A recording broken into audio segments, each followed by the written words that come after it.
Өткен жұма күні мен де футбол ойнайтын болдым. Сонымен бір кісі не істеп жатсын деді. Сонымен футбол ойнайын деп жатырмын. Қазір барайын деп жатырмын деймін ба.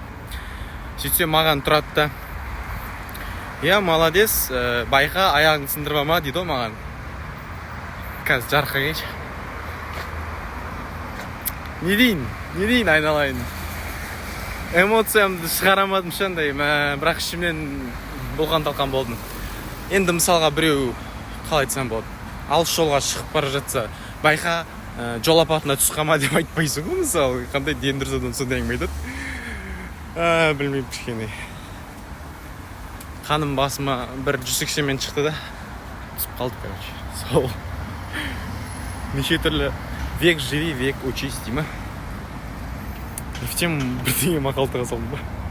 Сонымен әңгіменің жалғасы: сол күні өмір бойы мен футбол ойнаған кезде бутсыма мен аяғымды ешкім мыжбаған. Сол ойында 2 рет мыжып кетті.